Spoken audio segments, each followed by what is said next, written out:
بسم الله. السلام عليكم ورحمة الله. طبعا أنا سعيد بالتواجد ضمن فعاليات هذه الندوة الدولية، وأغتنم الفرصة لأشكر المنظمين والمشاركين. طبعا المداخلة ربما ستهم مقاربة أخرى، مقاربة الجغرافيا لإشكالية، لا أقول تدبير لأنه ربما على مستوى التدبير ما ربما قطعنا أشواطا، والآن نحن مدعوون إلى الحوكمة أو الحكمة المائية، لا غوفيرنونس دو لو، بتبني استراتيجيات تتوخى طبعا استدامة هذا العنصر في إطار التغيرات الحديثة. وطبعا هنا نقاش مع السادة الزملاء، هل نتحدث عن التغيرات المناخية الشونجمون كليماتيك أم التغير المناخي لا فاريابيليتي كليماتيك. طبعا والفرق شاسع بينهما، خصوصا عندما نتحدث عن النموذج المغربي بحكم موقعه وخصوصياته الطبيعية. وتبقى في نظري ربما من خصوصيات المناخ المغربي تغايرية أكثر من تغيرية أو تغيرات، على اعتبار أن ما يطبع المناخ المغربي هو تقارب الحالات القصوى المناخية وتكرار فترات عودتها. فنتحدث عن جفاف في فترة معينة، ولكن أيضا نتحدث عن تعاقب فترات فيض مركزة. لذلك فنحن مدعوون في الآن نفسه لتدبير بين قوسين الندرة، ولكن أيضا لتدبير فترة الوفرة التي تكون وفرة مركزة وقوية، ولا أقول الخطير في الأمر، ولكن أيضا بأنها تهم مجالات لم تكن تشهد تساقطات من قبل. وربما سوف يأتي ذلك من خلال هذا العرض المتواضع، بأنه الرطوبة في المغرب تتجه نحو الجنوب، وربما في هذه الفترات الأخيرة قد أحسسنا بذلك. من ثم فالتهيئة المجالية والتهيئة المائية بشكل عام يجب أن نراعي فيها إعادة تشكيل بنانا التحتية أو بنياتنا التحتية المائية. فقناطرنا في هذه المجالات لم تعد تحتوي هذه الكميات المائية الدورية والوافرة، والتي من الصعب التنبؤ بقدومها. إذن طبقا هذا العرض غادي تكون فيه مجموعة، سأتطرق إلى هذا الموضوع احتراما لمجموعة من النقاط الأساسية، ولكن ليست بالضرورة كلها حسب طبعا الوقت. إذن لا يخفى على أحد، وقد الزملاء يوم أمس قد أشاروا إلى ذلك، بأن المغرب بحكم موقعه يتوفر على ثروات طبيعية مهمة، ومن أهم هذه الثروات الثروة المائية، طبعا وإن كانت محدودة في الزمان والمكان. طبعا تدبير الندرة في المغرب كانت تدبيرا منذ القدم، ورأينا ربما ذلك في متحف الماء، بل أكثر من ذلك في التقارير الدولية الحالية تشير إلى ضرورة إعادة الاعتبار لهذه التقنيات التقليدية، على اعتبار أنها أثبتت كفاءتها في مواجهة تغايرية المناخية. وربما يمكن أن نعطي أمثلة كثيرة من مجال الواحات وغيره من المجالات. لذلك من السمة الغالبة حديثا على الموارد المائية في المغرب هو أن هناك تراجعا كميا لها، ولكن أيضا هناك تراجعا كيفيا. وهنا طبعا الكيفي مهم جدا، على اعتبار أننا خصوصا في شمال المغرب نجد بأن الثروة المائية متواجدة ولكنها مستنزفة. ماذا يعني مستنزفة؟ العنصر المائي موجود لكنه غير قادر على أن يقدم الوظائف الأساسية في الحياة، يا إما ملوات يا إما إلى غير ذلك. أيضا شيء أساسي ينبغي الإشارة إليه وليس بجديد، على اعتبار بأنه السادة الأساتذة والحاضرين يعرفون ذلك، بأنه الماء أصبح موجه للسياسة الاجتماعية والسياسة الاقتصادية في المغرب، ولا يمكننا أن ننكر ذلك. فالماء هو عنصر جذب بالنسبة للساكنة، ولكن أيضا في بعض المناطق أصبح عنصر طرد، إذن هو موجه للسياسات العمومية. يمكننا نأخذ سهل سوس، يمكننا نأخذ مجموعة من الأمثلة. وبالتالي كما أشار ربما أحد الزملاء يعني يوم أمس بأن أيضا الماء هو محدد للسلم الاجتماعي، ولكن في مستويات معينة. إذن من كل ذلك فالحوكمة أو الحكمة المائية أصبحت تطرح نفسها أكثر من أي وقت مضى، ويصعب طبعا تفصيل ماذا نعني بهذه الحكمة إلى غير ذلك، ولكن يمكن القول بأن جزء من هذه الحكمة هو محاولة تحقيق التكافل الترابي، وهذا التكافل تمت الإشارة إليه، والسيدة طبعا في وكالة الحوض المائي تعرف ذلك، بأنه كنا في وقت معين ندعو إلى لو ترانسفير انترباسان أو يعني تحويل الماء ما بين الأحواض في إطار تكافل، وإن كان طبعا مكلفا، ولكن سوف تكون نتائجه نتائج يعني تحويل الماء من مناطق الوفرة إلى مناطق الندرة. طبعا أيضا ربما أشار زميل يوم أمس أو قبل قليل بأنه أصبح لزاما علينا إدخال الماء في السياسات العمومية للاستفادة من التمويلات، سواء التمويلات الأجنبية أو التمويلات الصناديق الوطنية، وهنا ما يصطلح عليه بإدماج الأبعاد حوكمة الماء في السياسات العمومية. وهنا يمكن نفتحوا واحد القوس، ولكن طبعا المجال لا يسمح في بذلك. هل الفاعلين الترابيين واعون بهذا البعد المائي والبعد البيئي في السياسات العمومية؟ طبعا أيضا من سمات يعني الموارد المائية في المغرب التباين المجالي، على اعتبار بأن رقعة مجالية ضيقة إلى حد ما من التراب الوطني تستحوذ على ما يقارب 50% من الحجم الإجمالي للموارد المائية، بينما تقريبا 93% من التراب الوطني لا يستفيد إلا من 49 من الموارد المائية، ومنها جزء مهم من هذه الموارد غير متاح للاستغلال. إذن طبعا ما يهمنا هو طبعا لا أقول الشرح ولكن التقديم. لذلك طبعا يعني يطرح إشكال ديال تخفيف هذا التباين المجالي والزمني، وطبعا هنا سياسة السدود جزء مهم من هذا المشروع الرامي إلى التخفيف من التباينات الزمانية ولكن أيضا حتى المجالية، على اعتبار أن السدود هي تخزين للمياه في الوقت يعني طبعا ربما أيضا حتى السادة الزملاء الحاضرين يعني هذه يعني مؤشرات تم تداولها على نطاق واسع، ولكن طبعا فهمها يجب أن يكون في الاتجاه الصحيح بطريقة يعني دقيقة ومختصرة. من سمات التغيرية المناخية ارتفاع درجة الحرارة، ولكن ما يلاحظ باعتماد مجموعة من المؤشرات وخصوصا تلك المؤشرات التي تتبنى المؤشرات القحولة هو أن درجة الحرارة سوف ترتفع، ولكن سوف ترتفع بشكل أساسي في شمال المغرب وبدرجات أقل في الجنوب. معنى ذلك بأنه الرطوبة سوف تصبح محسوسة في الجنوب، وربما سكان المناطق الجنوبية في الداخل والعيون مؤخرا أحسوا بهذا الأمر بأنه ارتفعت نسبة الرطوبة. هنا أتحدث عن الرطوبة المطلقة يعني رطوبة الجو.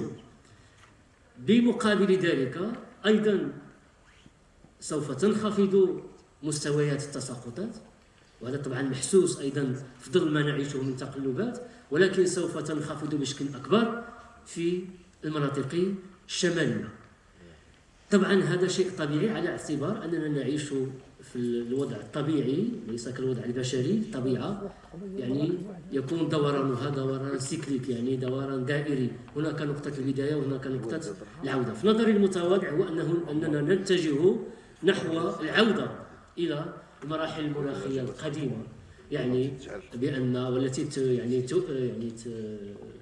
تقول بأنه جنوب المغرب كان أكثر رطوبة من الشمال، وهناك ليزانديس يعني الحيوانات النادرة نجدها في هذه المجالات، الأعشاب الطبية النادرة نجدها في جنوب المغرب، الأحواض البترولية أيضا شكرا أستاذ، أيضا النقوش الصخرية التي نجدها في جنوب المغرب تعبر بأن كون هذه المجالات كانت مجالات رطبة. لذلك إشارات قوية للفاعلين الترابيين بأن سياستنا المائية يجب أن يعني لا أقول تتغير، ولكن يجب أن تأخذ بعين الاعتبار هذه طبعا المؤشرات طبعا هي إشارات، لذلك سوف آتي ربما في نهاية هذه المداخلة بأنه يجب أن نقارب موضوع الماء بفكر استراتيجي وليس بفكر تكتيكي. إذن طبعا أيضا واحد الأمر، وكنا ربما في السنوات الأولى للدراسة يعني مقتنعين به، بأن المغرب مجال رطب، ولكن يعني في مستوى معين. الرطوبة في المغرب هي رطوبة نسبية. المغرب هو منطقة جافة إلى شبه جافة، والرطوبة هي رطوبة محدودة جدا في أقصى شمال المغرب وفي منطقة الضيات إفران الأطلس المتوسط. لذلك حتى سياساتنا المائية يجب أن تأخذ بعين الاعتبار، وهنا كنقصد السياسة المائية يعني في انفتاحها مع الأنشطة الفلاحية، يجب أن تراعي هذه الخصوصية. أنشطتنا الاقتصاد يعني السياحية إلى غير ذلك. وأصبح يطرح مؤخرا كما جاء عليه لسان السيد الوزير يوم أمس، من له الحق في استعمال الماء؟ هل الإنسان؟ هل الأنشطة الاقتصادية؟ مثلا في سهل سوس وقفنا على ضرورة الإجابة على هذا السؤال: لمن سوف نوجه الماء؟ هل للسقي باعتبار أن سهل سوس منطقة مصدرة؟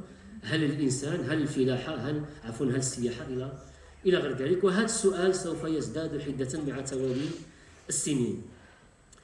أيضا شيء آخر، رغم أن الكمية المائية المتوفرة هي كمية ضئيلة، إلا أنها أيضا لا تستغل ولا تعبأ بالشكل الكافي. يعني حتى هذه المياه رغم ندرتها لا تعبأ كلية أو كلا، يعني إذن جزء منها. لذلك ففي نظري معطى الجفاف ومعطى الندرة هو معطى بنيوي في المغرب، ولكن أيضا حتى الجفاف يجب أن نأخذه بنوع من الحذر. فالجفاف هناك مجموعة من الأنواع، كاين الجفاف المناخي، وكاين الجفاف الهيدرولوجي، وكاين الجفاف الفلاحي. قد تكون تساقطات غزيرة جدا ولكننا في جفاف فلاحي. لماذا؟ على اعتبار أن التساقطات لم تكن في الوقت المناسب. إذن هناك مجموعة من، لذلك حتى الوفرة المائية غير نشوفوا شتى بزاف لا يعني بأنه راه ما كاينش الجفاف، كاين نوع آخر من الجفاف. طبعا هذه التغايرية المناخية خلفت لنا بأنه أنا في نظري بأن المجال تعاد هيكلته من جديد. فمثلا منطقة سوس اللي كانت معروفة طبعا بالوفرة، إذا وصلنا إلى قطع الأشجار المثمرة، أشجار الليمون إلى غير ذلك.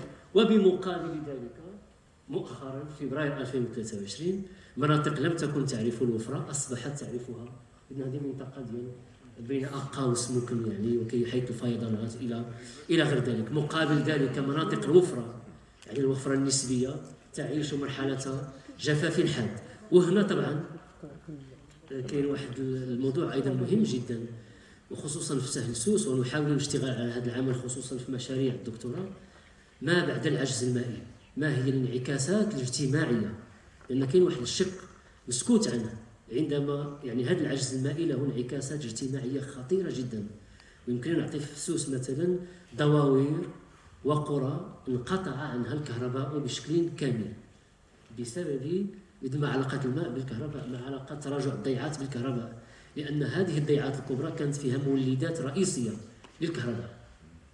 عندما أفلس صاحب الضيعة قام بكذا، وكانت هناك دواوير مرتبطة بهذا المولد، فأصبحت في طبعا. وأزد إلى ذلك يعني زد على ذلك مجموعة من طبعا الوفرة يعني اللي تحدثنا عليها قبل قليل، الوفرة الدورية والمختصرة. هذا الشيء غير حديث يعني في فبراير 2023 في الأطلس الصغير، في الأطلس الكبير، حتى في الجنوب ديال المغرب كيفاش حصلت الفيضانات الجمال يعني في المنطقة ديال درعا إلى غير ذلك.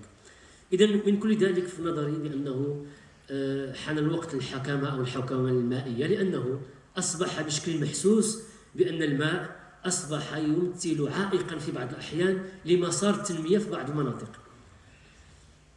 لذلك في نظري أيضا بأن التحديات بشكل عام، ونتحدث بشكل عام، التحديات التي تواجهها الموارد المائية في المغرب هي تتوزع على الشكل التالي: هناك التحدي الطبيعي، تحدي الجفاف، ولكن بمقابل ذلك تحدي لا أقول يعني الفيضانات، ولكن الامتطاحات ليكخي وليس لي زينونداسيون.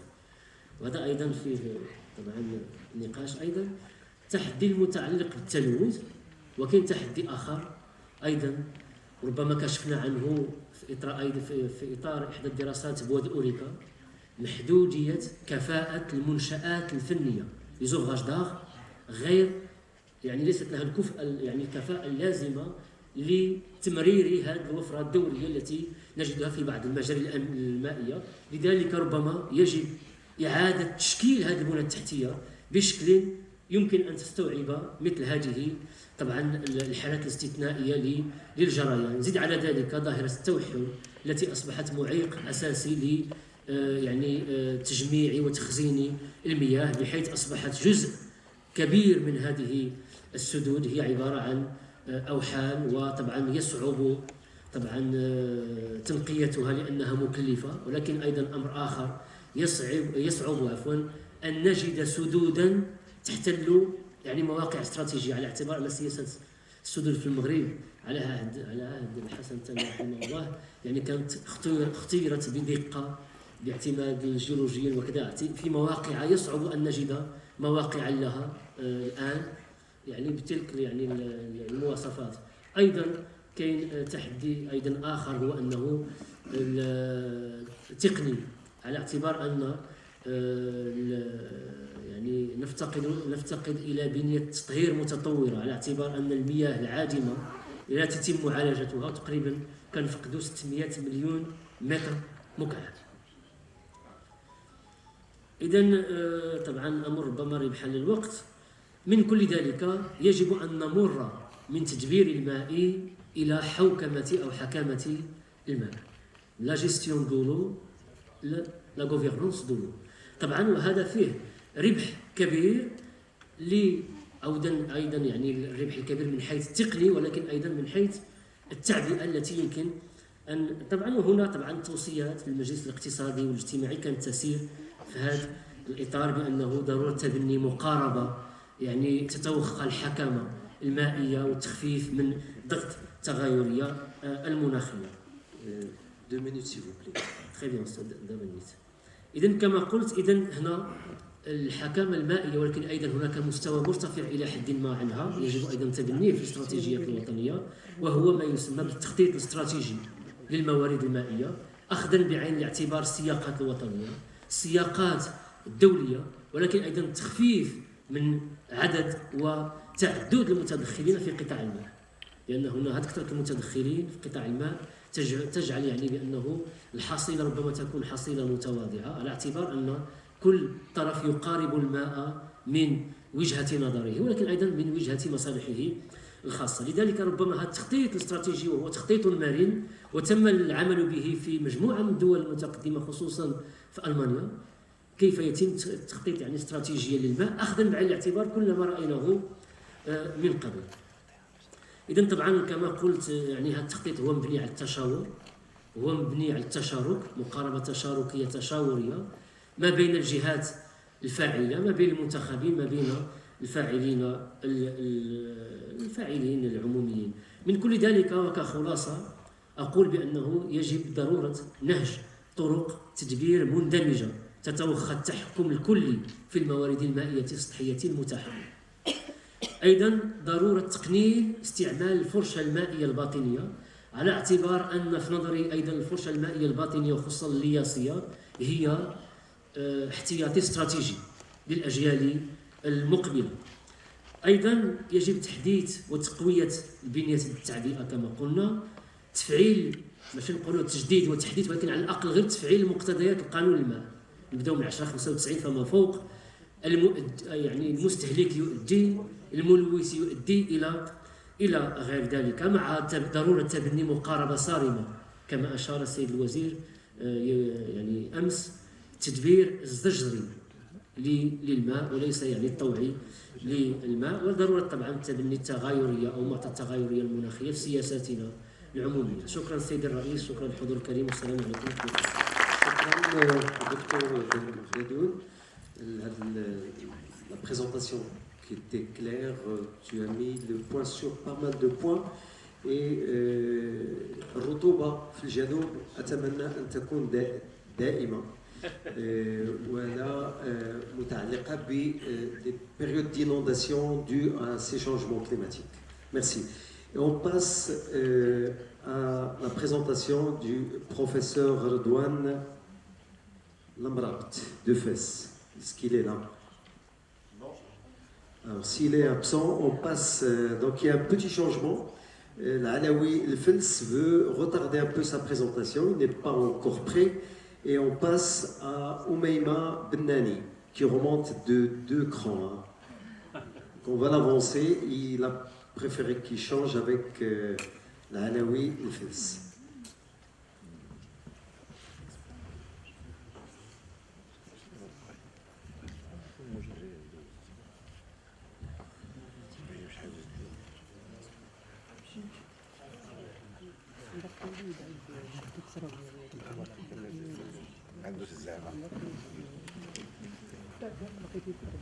Donc, bonjour tout le monde. Aujourd'hui, on a traité et on est en train de traiter une thématique très importante. Il s'agit bien de la gestion des eaux. Donc, je vous emmènerai par ma présentation vers un autre aspect, non pas le déficit en termes de quantité d'eau et de gestion, mais plutôt le contraire. C'est l'aspect d'abondance et de gestion des crises. Je parle là des crues et des inondations. Donc, mon travail porte sur une cartographie en employant des méthodes développées, mais bien sûr moins coûteuses. En fait, c'est ce qu'on cherche, c'est à faciliter la tâche au maximum pour pouvoir mieux gérer les crises en termes de crues et d'inondations plus tard. Donc, cette présentation suivra un petit plan bien déterminé. On parlera de la problématique traitée. Donc, comme on le sait bien, le Maroc, de par sa situation géographique, est confronté à des épisodes de précipitations très intenses, assez importantes, qui bien sûr engendrent des crues dévastatrices.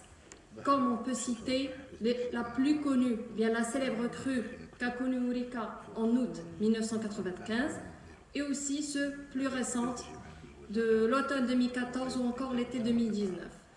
Ces crues-là, bien sûr, engendrent des dégâts, que ce soit sur le plan humain que sur le plan matériel. Dans cette perspective, nous nous sommes concentrés sur plusieurs objectifs afin de réduire l'effet dévastateur de ces crues. Tout d'abord, l'estimation des hauteurs d'eau en cas de crue, et quand je dis estimation, je parle pour l'avenir, bien sûr, une cartographie des zones inondables et une simulation des extensions latérales de ces crues. Le contexte d'étude, c'est le bassin versant de Tinsift, qui se trouve au centre-ouest du Maroc et qui occupe une superficie totale de 20 380 km². Il s'écoule d'est en ouest et se déverse dans l'océan Atlantique. Il est caractérisé par des altitudes qui varient de 0 à l'embouchure, allant jusqu'à 4167 mètres à Jebel Toubkal. Précisément, on va travailler sur le sous-bassin versant de Reraya, le bassin versant qui est caractérisé par une pente moyenne de 19,1 degrés, une altitude max de 4062 et l'altitude mine de 1052. Il occupe une superficie totale de 225 km² et il est caractérisé par une pluviométrie et un débit assez important. Pour mieux comprendre la dynamique des crues de ce bassin versant, nous avons calculé la vitesse de propagation de la crue qui a eu lieu entre le 4 et le 5 mai 2016. Dans le bassin versant de la Reraya, précisément entre les stations de Tahinout et de Tinitin, c'est-à-dire en aval et un peu en amont du bassin. On peut voir au niveau de cette variation-là que le premier pic il a été enregistré en amont du bassin 2 heures avant celui enregistré en aval, c'est-à-dire entre les stations de Tinitin et de Tahinout. Ces deux stations-là, enfin la propagation de la crue entre ces deux stations-là a pris une vitesse de 2,5 mètres par seconde. Une vitesse qui est quand même assez importante. Ça minimise le temps de gestion ou d'alerte. Dans cette perspective, nous avons opté pour une méthodologie bien précise qui est tout d'abord une analyse fréquentielle permettant d'analyser ou bien de tester statistiquement en se basant sur les données des années précédentes, faire une prévision ou une simulation des débits et des niveaux d'eau qui peuvent être atteints les années à venir. Ensuite, une modélisation hydraulique qui a permis d'analyser les relations hauteur d'eau et débit, ainsi qu'une identification des zones inondables. On a appuyé cette étude par une approche géomorphoclimatique qui a permis de cartographier les zones inondables sur le plan, bien sûr l'échelle de tout le bassin, mais en utilisant le minimum de données possibles. Comme données, nous avons travaillé avec une série de données hydropluviométriques qui nous ont été procurées par l'Agence des bassins hydrauliques de Saint-Sift, étalées sur une durée de 47 ans, allant de 1970 jusqu'à 2017, et une imagerie satellitaire émettée de haute résolution, Pléiade 4 mètres. En se basant sur ces données, nous avons pu réaliser l'analyse fréquentielle qui a permis d'avoir les débits envisageables et étalés sur différentes périodes de retour allant de 5 ans jusqu'à 100 ans au niveau de ce bassin. Ensuite, nous avons entamé la modélisation hydraulique dans laquelle nous avons bien sûr introduit les données de l'analyse fréquentielle et qui ont permis de tracer pour chaque tronçon du bassin, là on a présenté juste la partie aval du bassin, des sections, et au niveau de chaque section, nous avons les différentes hauteurs d'eau enregistrées en fonction des différentes périodes de retour. Cette modélisation nous a permis d'avoir pour les différentes sections étudiées toutes les informations nous permettant d'estimer l'étendue des crues selon les différents débits enregistrés en fonction des différentes périodes de retour. Et enfin, cette modélisation a abouti à la réalisation d'une carte ou bien d'une cartographie de la plaine inondable pour une crue centennale. La simulation de l'étendue latérale de ces inondations met en évidence des débordements importants du cours d'eau sur ces deux rives. Quand je dis sur ces deux rives, on parle bien sûr de la rive gauche et droite, incluant bien sûr des terrains agricoles, des terrains exploités en termes de tourisme, etc. Pour appuyer cette méthodologie-là, ou bien ces résultats-là, on a appliqué l'approche géomorphoclimatique à la cartographie du risque d'inondation. Donc cette méthodologie, elle consiste en l'élaboration ou bien l'intégration de 7 paramètres essentiels qui sont l'intensité des précipitations, les pentes, l'élévation, l'accumulation des flux, la distance du réseau de drainage, l'occupation du sol et la géologie. Tous ces paramètres-là peuvent être tirés à partir de l'EMT et des données de la géologie de la région, donc des données qui sont disponibles et qui ne nécessitent pas un coût énorme. Après l'élaboration des 7 cartes thématiques relatives à cette région, nous avons défini le poids par une analyse hiérarchique qui a permis le calcul de l'indice de risque d'inondation au niveau du bassin de la Réraya. Là, on peut voir le résultat des cartes thématiques relatives aux 7 paramètres, donc l'accumulation des flux, l'intensité des précipitations, la géologie, l'occupation du sol, la pente et l'élévation, et enfin la distance du réseau de drainage. Enfin, une fois les 7 cartes élaborées, on procède au calcul de l'indice du risque d'inondation qui permet par la suite d'élaborer ou bien de superposer les différentes cartes et d'obtenir une cartographie globale du risque d'inondation au niveau du bassin. Donc cette cartographie permet de voir qu'il y a un risque ou bien que les zones les plus vulnérables au risque d'inondation se trouvent bien sûr en aval du bassin, avec les degrés de gravité si on veut, ou bien les degrés du risque, si élevé ou pas. Donc on remarque qu'effectivement on a la majeure partie du bassin qui n'est pas à haut risque d'inondation, mais ça n'empêche qu'il ne faut pas négliger la petite partie qui est vulnérable à ce risque-là. Donc effectivement, et en se basant aux études préalablement effectuées à l'aide de la modélisation hydraulique qui est relativement plus précise, on voit bien qu'au niveau du même tronçon en aval, c'est là qu'on a les zones les plus vulnérables et c'est là qu'on doit agir, si on veut, puisque c'est des zones qui sont occupées par des terrains agricoles, par des restaurants, par des sites touristiques. Donc, il y a bien sûr une vulnérabilité et un risque majeur, que ça soit sur le plan humain que sur le plan matériel. Donc, enfin, en conclusion, pour être bref, les différents quantiles et leur période de retour, c'est-à-dire les différents débits mesurés en fonction des différentes périodes de retour, ont permis d'entamer ou bien de procéder à une modélisation hydraulique dont les résultats témoignent de la valeur ajoutée de la résolution, de l'MT à haute résolution, qui s'adapte bien à ce genre d'études, surtout quand on veut travailler sur un bassin à grande échelle. Donc, on évite de travailler sur des petits tronçons, mais on a une vision globale sur tout le bassin. Et en effet, l'utilisation de cette MNT permettra aux décideurs d'avoir des données de meilleure précision, optimisant ainsi l'intervention qui serait mieux ciblée. Ensuite, après l'application de l'approche géomorphoclimatique, la cartographie du risque d'inondation dans le bassin versant de la Réraya a permis de mettre en évidence les zones à haut risque. Donc, on cible, si on veut, le travail. C'est-à-dire, après avoir effectué cette cartographie à l'aide de l'approche géomorphoclimatique, on cible la zone où il y a le plus de risques. Donc, on concentre nos études sur cette zone au lieu de prospecter tout le bassin. Donc, ça nous permet de cibler les zones sur lesquelles il faut agir.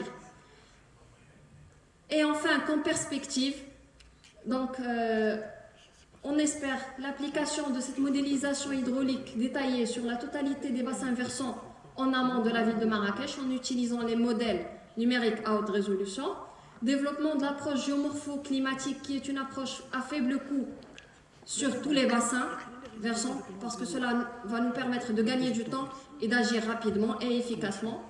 L'évaluation de l'efficacité de cette méthode en faisant un suivi des zones étudiées sur plusieurs années et vérification par des retours d'expérience post-crue.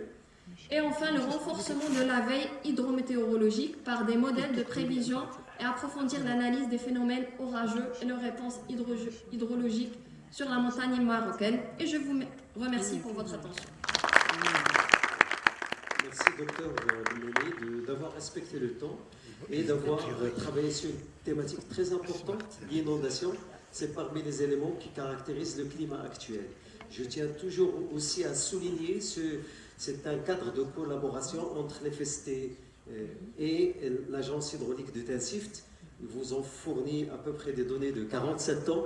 On remercie Madame Mounia pour cette collaboration et cet exemple de collaboration entre la fac Sciences et Techniques et la BHT. Merci. La parole maintenant est à Nada Jomar. Nada Jomar. Alors, il nous vient de...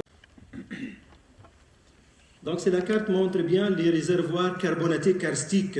Ce n'est pas le grand réservoir en Tunisie, mais c'est le bon réservoir d'eau. C'est le réservoir d'eau karstique du nord-ouest vers le sud et le grand sud, ce qu'on appelle le Dahar, qui partage le sud en deux parties, le sud-est et le sud-ouest. Donc ici, le log lithostratigraphique, donc je suis désolé, parfois il y a des termes scientifiques, je sais qu'il y a une hétérogénéité des audiences, mais s'il y a des questions, pas de problème. Donc ici, il y a les 5 réservoirs, les grands réservoirs d'eau, du Crétacé supérieur jusqu'au le Jurassique de formation Nara, de l'extrême sud. Et ici, c'est les caractéristiques hydrochimiques et les caractéristiques isotopiques de ces réservoirs hydriques caractérisés par une salinité et presque bonne à très bonne. La carte de potentialité hydrogéologique, le nord-ouest, est caractérisé par une potentialité hydrogéologique très importante puisqu'elle est due essentiellement à la rechargeabilité, à l'impact ou l'effet de la précipitation le plus important. Et au sud, c'est la potentialité faible. La coloration rouge indique une potentialité faible vu que le taux de précipitation est faible d'une part et l'effet de la température et l'évapotranspiration est très intense dans la partie sud. Donc je vais passer Northwestern Sahara Aquifer System, c'est-à-dire le grand réservoir transfrontalier entre l'Algérie et la Tunisie et la Libye. C'est un grand réservoir, il est classé parmi le 3e réservoir à l'échelle mondiale transfrontalier entre ces 3 pays du Nord-Afrique. Donc ici, c'est la même continuité, c'est le complexe terminal qui est partagé entre les 3, aussi le turonien et le continental intercalaire. Pourquoi le continental intercalaire? Intercalaire puisqu'il est intercalé entre 2 couches imperméables et d'une part, il est sous pression. Donc il y a de l'artésianisme concernant ce réservoir et généralement c'est un réservoir thermal d'eau chaude. Donc ici, c'est la localisation que la Tunisie possède n'est pas la zone de recharge.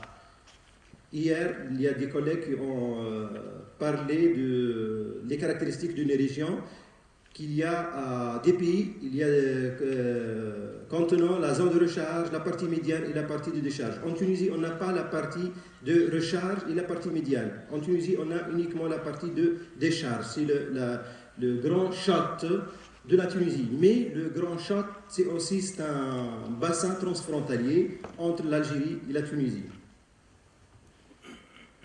Concernant la carte isométrique, comme vous voyez, les sens d'écoulement coulent du territoire algérien vers la Tunisie et du territoire libyen vers l'exutoire continental du shot au niveau du territoire tunisien et à l'extrême sud essentiellement.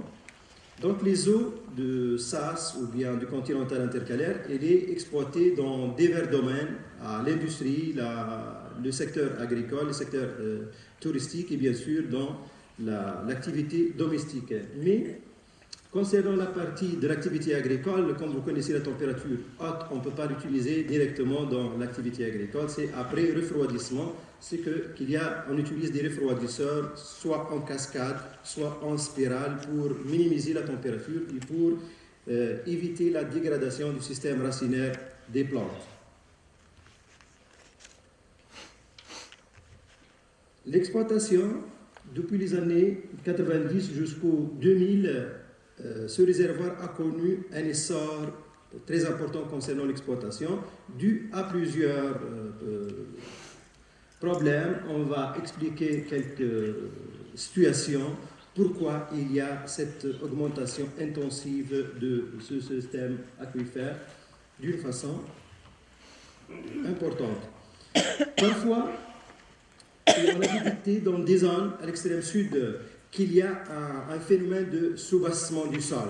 Soubassement du sol, c'est dû à une overexploitation. Lorsqu'on exploite d'une façon excessive, il n'y a plus de recharge, il y aura un déséquilibre entre les aquifères, donc il y a un problème d'affaissement du sol.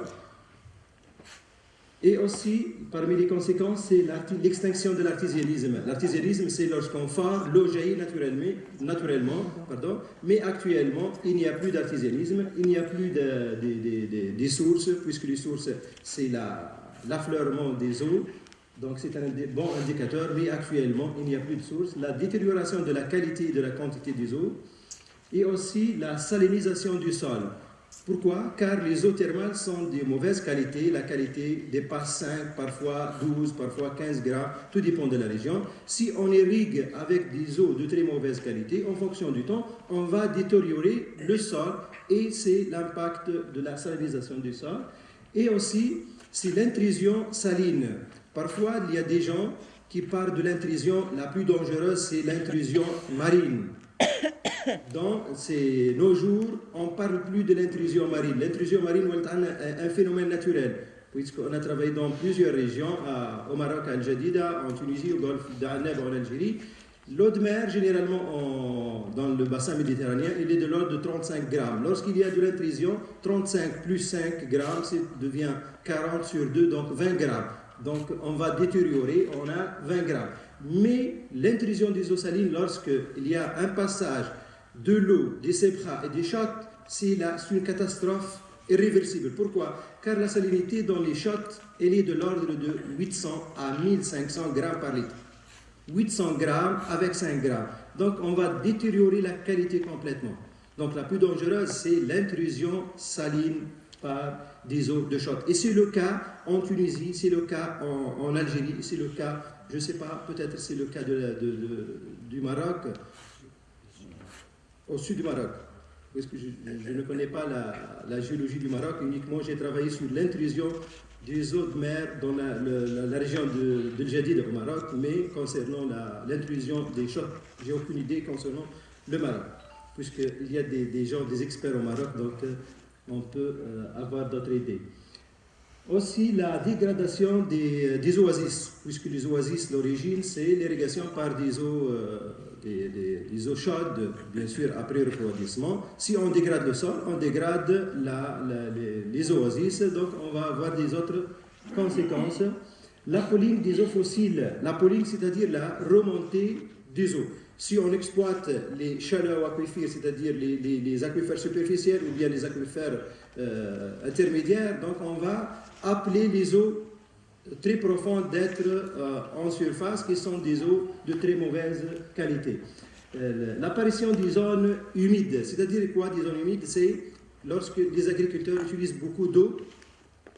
Pour éviter la stagnation des eaux au niveau des oasis, il fait le drainage. Drainage de l'oasis et reste à l'extérieur. Donc on va créer un microclimat artificiel anthropique. Il y a des conséquences catastrophiques concernant l'activité des cultures au niveau de ces oasis.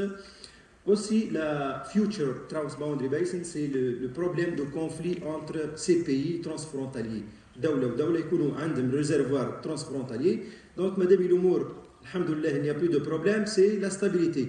Mais, dû à l'impact changement climatique, il n'y a plus d'eau, chaque pays va bloquer les eaux météoriques ou bien les eaux de surface. Et c'est le cas presque dans toutes les régions de MENA, le North Africa et le Middle East. Et il y a des impacts socio-économiques dans ces régions. Et parfois, on a détecté aussi, à l'extrême sud, c'est qu'il y a l'exploitation des eaux. Il n'y a plus d'exploitation égale entre les secteurs. On exploite beaucoup d'eau dans le secteur agricole et on oublie le secteur domestique. Ce n'est pas de problème lorsque on boit de l'eau avec 2 grammes ou 3 grammes, puisque l'argent, c'est au niveau de phosphate ou bien au niveau du pétrole. Donc, c'est une inégalité, va favoriser plusieurs autres problèmes au niveau de la société existante. Concernant le continental intercalaire, j'ai dit qu'il est partagé entre les 3 pays, durant l'historique de 20 ans, il y a eu un rabattement du niveau pluviométrique de l'ordre de 0,2 à 4 mètres par an. Mais en 2008, en Tunisie, on a détecté qu'il y a un rabattement anormal, presque de 6 à 8 mètres. Donc c'est un point d'interrogation. Ici, pourquoi, quelle stabilité de 0,2 mètres, le 4 mètres, le 8 mètres. Point d'interrogation, pourquoi? Donc ici, c'est après 2008, si vous vous rappelez les années 2008, c'est le grand projet de Mashroua al-Nahr al-Azim au niveau du territoire libyen. Gaddafi حب يعمل النهر العظيم. Donc il veut faire une terre verte puisqu'il a de l'eau. Le nombre de la population libyenne, c'est de l'ordre de 4 à 5 millions. J'ai fait حب يعمل حتى une zone de verdure extraordinaire. Donc il va pomper, mais il a pompé une partie importante qui dépasse les lois. C'est pourquoi le rabattement est généralisé en Tunisie, en Libye et en Algérie, puisque c'est le même niveau, c'est le même réservoir. Et on ne peut pas le stopper uniquement par des lois internationales.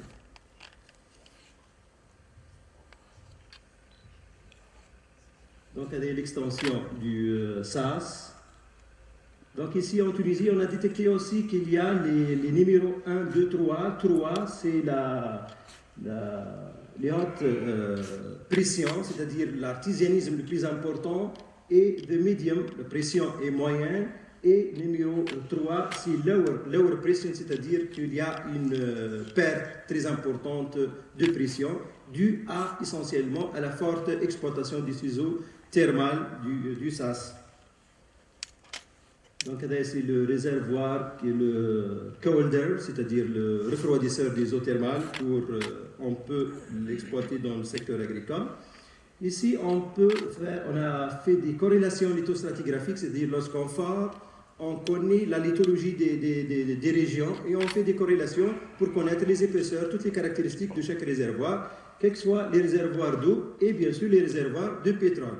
Mais en Tunisie, après la révolution de 2011 jusqu'au 2020-2021, il y avait un déséquilibre entre l'exploitation, entre le secteur industriel, c'est-à-dire l'exploitation du pétrole, et le secteur agricole. Si on dépasse le seuil, donc il y aura un upwelling, non pas des eaux thermales uniquement, c'est l'asphalte, c'est la matière organique du pétrole. Donc le pétrole peut être à la surface grâce à une différence de pression entre les réservoirs. Donc, l'asphalte, géologiquement, il est à 4 km. La question est donc par des fractures ou bien des accidents tectoniques, peut avoir une drainance verticale ascendante vers la surface. Et bien sûr, après l'irrigation, les conséquences au niveau du sol, au niveau des activités, au niveau des plantes. Aussi, on a détecté dans certains forages qu'il y a de la matière organique, mais ce n'est pas de la matière organique d'origine pétrolière, mais c'est un indice que nous sommes dans le fond de réservoir. Le forage, il est stratifié. Rabbi subhanahu wa ta'ala a une stratification normale dans l'eau souterraine. Les eaux de bonne qualité dans la partie superficielle, moyenne qualité c'est la partie médiane, et là, la partie basale, la partie la plus médiocre est bien sûr très enrichie en sels minéraux avec une matière organique très importante, et c'est le cas de quelques forages au sud, près des zones industrielles où il y a le tissu pétrolier tunisien. Et bien sûr, lorsque je dis le tissu industriel de pétrole en Tunisie, c'est proche du tissu industriel de l'Algérie et proche du tissu pétrolier de la Libye. Donc ici, c'est la sécheresse presque due à une réduction de taux de précipitation, et l'activité anthropique, c'est le rejet des eaux usées, du lavage du phosphate ou bien les rejets de l'activité pétrolière dans les eaux qui sont considérées comme étant des zones de recharge. Mais malheureusement, en Nord-Afrique, on jette les eaux de très mauvaise qualité dans les oueds. Au lieu de faire le recyclage, et les eaux grises, le réseau hydrographique, c'est pour éviter tout problème politique. Dans la partie côtière, en Tunisie, on jette aussi les rejets de phosphate dans l'eau de mer directement, donc sans traitement. Aussi, les barrages au sud qui sont considérés comme une zone de recharge, mais malheureusement, durant ces 10 années, il y a un rabattement, une chute de stock hydrique. Dans un autre barrage, presque les barrages, les années 2018 à 2021, 20 à 30%. Et c'est le cas de l'Algérie, c'est le cas du Maroc, c'est presque l'extinction. Mais je n'ai 2 ou 3 zones, mais je n'ai des zones humides. On parle de la sécheresse ou bien de l'extinction totale des barrages qui constituent nos réservoirs de surface.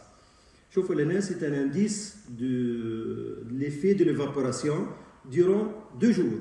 2 jours presque, latéralement, mais verticalement, latéralement presque 1 mètre de rabattement au niveau des eaux de barrage. Le stock aussi des eaux pluviales, mais les eaux pluviales se forment solides, c'est la neige. On a connu une chute ou bien une irrégularité de ces eaux solides. Parfois, il y a de la neige, c'est comme ça, c'est un indice. Ah, Monsieur le Président, et juste 2 minutes. Ok. Les barrages aussi, les conséquences de ces eaux. Parfois, on parle aussi de l'inégalité entre les régions. Parfois, il y a des régions très humides ou bien très proches, il y a de l'eau, mais près, il n'y a plus, c'est la sécheresse, il n'y a plus d'eau. Donc, c'est la même chose. Aussi, c'est la sécurité ou l'insécurité de semences. Actuellement, on parle de l'insécurité aussi de semences, non pas des ressources hydriques de surface ou de biens de précipitation, puisque les semences, c'est l'agroalimentaire. c'est la migration aussi parmi les conséquences. Alors, je vais expliquer un peu vers la région de MENA. Comme vous connaissez, la Turquie, la Syrie et l'Irak constituent presque le même bassin. La Turquie, c'est la zone de recharge et l'Irak, c'est la décharge et la Syrie, c'est la zone médiane. Mais juste, il y avait une période où la Turquie a construit plusieurs barrages dans les deux artères vivantes, qui sont Dijla et Forat, donc pour bloquer ces eaux. Donc l'Irak a souffert de la pénurie des eaux au niveau de son territoire. Et actuellement, il y a des problèmes au niveau des secteurs agricoles et des secteurs domestiques au niveau du territoire de l'Irak, de Khazir. Donc c'est un projet qu'on travaille actuellement concernant l'impact du changement climatique dans les zones transfrontalières de MENA. Les conséquences de ces barrages au niveau des territoires de la Turquie. Donc malheureusement parfois, la construction de ces barrages fait les zones de recharge dans le territoire de la Turquie dans la grande faille. C'est pourquoi il y a le grand séisme qui a déterminé toute la partie, comme vous connaissez, vous avez des idées concernant les conséquences de ces séismes au niveau de la Turquie et de la Syrie. Aussi, même chose, on a détecté en 2015, c'est l'impact de la construction des barrages concernant l'instabilité des sols et l'instabilité des couches géologiques. Donc il faut raisonner non pas à des short term, but long term.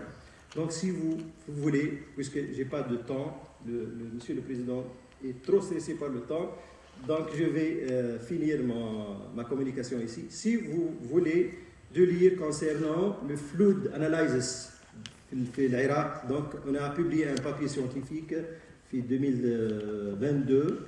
Donc il y a toutes les informations.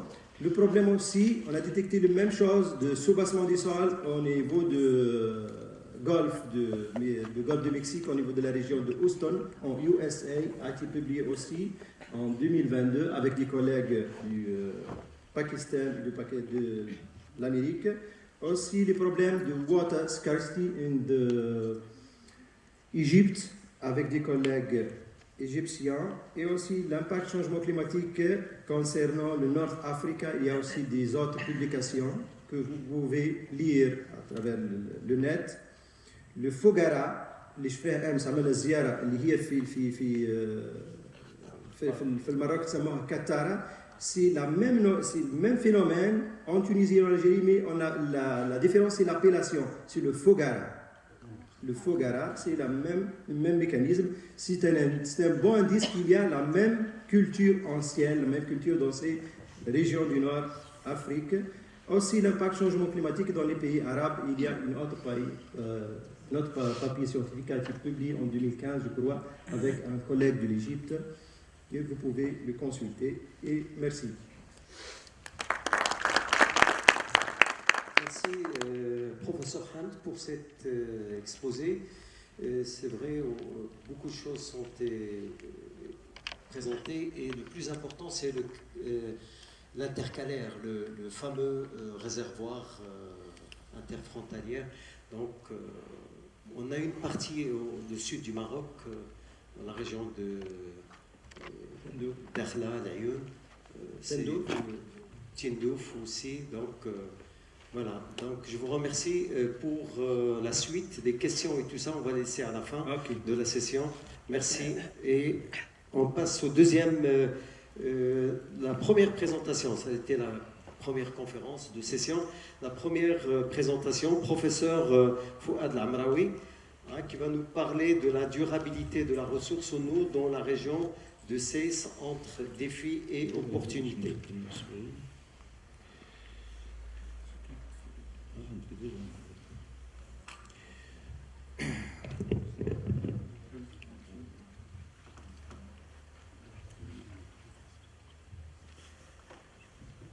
Bonjour tout le monde. Je commencerai par remercier Cédéouche pour son invitation pour participer à cette conférence. Je remercie également mon ami Abdelnabir Mandour également pour l'invitation. Je vais vous parler aujourd'hui de la durabilité des ressources en eau de la région du Ceïs, dans le nord du Maroc, sur l'état des lieux de cette ressource. C'est une région qui est assez riche en eau, mais en même temps, c'est une région où il y a beaucoup de surexploitation de l'eau et cette région connaît aujourd'hui quelques problématiques de l'eau. Donc, à la fois, je vous donne l'état des lieux et puis quelles sont les pistes d'amélioration possibles pour les années à venir, pour une meilleure gestion. Alors, je présente d'abord cette région. Donc, bon, je n'ai pas de pointeur. Alors, ce que vous voyez ici, c'est une représentation en 3D de la région. Ce que vous avez ici au centre, c'est la plaine du Ceïs, qui est bordée par deux massifs montagneux. Dans la partie sud, c'est le Moyen Atlas, avec les villes de Ifran, Imouzzag, El-Hajib, Agouaï. Vous avez donc ici la plaine, et de l'autre côté, partie sud, c'est le prérif, les rides prérifènes. Et au niveau de la plaine, nous avons ici une flexure qui sépare la plaine en deux parties. Vous avez le plateau de Meknès qui est là, et puis la plaine de Fès qui est de ce côté-là. Donc c'est une plaine qui fait à peu près 2100 km². C'est un synclinal d'axe est-ouest qui a donc une limite sud avec une pente très douce au contact du cosme moyen-atlasique et une pente très redressée au contact des rides prérifènes. Tous les points noirs que vous voyez ici sur cette carte, ce sont les forages, tous les forages qui ont pénétré donc assez profondément la région pour aller vers les formations du Lias, les formations du Jurassique et même au-delà au niveau des formations paléozoïques. Alors, de point de vue climat, si on prend la région du Kos, donc il y a beaucoup de précipitations, de 600 jusqu'à 1000 mm de pluie par an. Sur la plaine, on est autour de 500 mm de pluie. Les températures, donc c'est très variable aussi, entre 11 degrés à Ifrin, 17 degrés à Meknès. Là, j'ai choisi une station, la station des Zaba, qui est sur le Moyen Atlas et qui montre comment est-ce qu'on a une variabilité interannuelle de la pluie.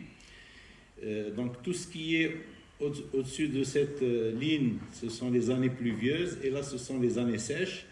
Donc ce qu'on remarque, c'est qu'à partir de 1980, nous avons une récurrence des années sèches alors qu'on avait beaucoup de pluie par avant. Ça veut dire que nous avons beaucoup moins d'eau qui nous arrive au niveau de la recharge, au niveau donc, dans l'alimentation de nos aquifères et c'est bien entendu les conséquences, c'est qu'on a besoin d'aller de plus en plus vers les ressources souterraines pour satisfaire les besoins de cette région en eau. Alors sur le plan géologique, là vous avez la partie plaine qui est là, avec donc des affleurements de formations récentes, plio-quaternaires. Là, tout ce qui est bleu, ce sont les formations carbonatées du Lias, donc ce sont les formations réservoirs qui sont à l'affleurement ici. Et ces mêmes formations que nous avons à l'affleurement ici, ils plongent au niveau de la plaine de plus en plus vers le nord et ils sont recouverts par ces formations récentes myo-plio-quaternaires, notamment par des formations du Miocène qui sont des marnes et qui mettent en charge la nappe. Donc la nappe elle est libre sur le Kos et devient de plus en plus en charge et devient même artésienne dans la partie nord de la plaine. Donc là on voit une coupe qui va de la partie nord vers la partie sud. Donc vous voyez que là, vous avez le lias qui est à l'affleurement, et ce même lias en bleu, vous voyez que quand on va vers la plaine, il est de plus en plus en profondeur, et il est surmonté par ces marnes qui le mettent en charge. Et donc c'est les mêmes coupes ici, que ce soit des coupes longitudinales ou transversales, et qui montrent ici que le lias plonge de plus en plus en profondeur, donc avec beaucoup d'accidents. Donc il y a un compartimentage du lias vers le nord. Alors quand on regarde l'exploitation au niveau de cette plaine, tous ces points que vous avez ici montrent qu'il y a une multitude de points d'eau, que ce soit des puits, des forages qui exploitent la nappe. Donc nous avons à peu près 9000 points qui extraient de l'eau de la nappe. Ah, vous avez un pointeur. Très bien. Merci. Donc, nous avons une multitude de points d'eau qui exploitent la nappe. Quand on est en période de sécheresse, qu'il pleut tardivement, ou là en été qu'il n'y a pas d'eau du tout, donc les gens vont vers la nappe pour répondre aux besoins agricoles. Donc nous avons à peu près 4 forages par kilomètre carré. Et donc rien que dans l'agriculture, c'est une région agricole par excellence. On produit des légumes, des fruits, il y a la filière olicole qui est très développée, et il y a la filière aussi viticole qui est très développée. Et donc c'est tout à fait normal, on a à peu près 225 millions de mètres cubes qui sont prélevés, et à peu près 100 millions aussi qui est prélevé pour l'eau potable, notamment de la ville de Fès, de la ville de Meknès, plus tous les autres centres de la plaine. Alors là, vous avez la nappe du Lias. Ça, c'est un historique piézométrique qui contrôle le champ captant de Meknès. Donc vous voyez que là, jusqu'à 1980, on avait une stabilité de la nappe, ou une pseudo-stabilisation, et à partir de 1980, regardez, vous avez une baisse continue. Cette baisse, si on regarde depuis 1967 jusqu'à 2017, la baisse, elle est de 3 mètres par an. Donc chaque année, la nappe perd 3 mètres, c'est-à-dire en 10 ans, c'est 30 ans, en 30 ans, c'est 90 mètres de baisse de la nappe. Ça veut dire qu'on est en train de vidanger un réservoir. C'est-à-dire que ce qu'on prélève dans la nappe est largement supérieur à ce qu'elle reçoit annuellement. Et donc, on est dans une optique de vidange de réservoir. Là, en 1996, on a eu une année exceptionnelle en pluie. C'est une année où tous les barrages au Maroc étaient à 100%. C'était une année vraiment exceptionnelle. Et donc, vous voyez l'effet de cette année-là mais juste après, dès qu'on est revenu sur la normalité, donc la baisse a repris. Alors, les sources. Dans cette région de Meknès-Fès, il y a beaucoup de sources, différents types de sources. Vous avez des sources de surface liées aux formations pluvio-quaternaires, mais il y a aussi des sources profondes du Lias qui remontent au droit des failles. Et vous avez aussi des sources mixtes. Là, cette photo, c'est les photos du piémont du Kos. Au niveau du piémont du Kos, là, c'est le Kos, là, c'est la plaine. Au niveau du piémont, il y a une série de sources.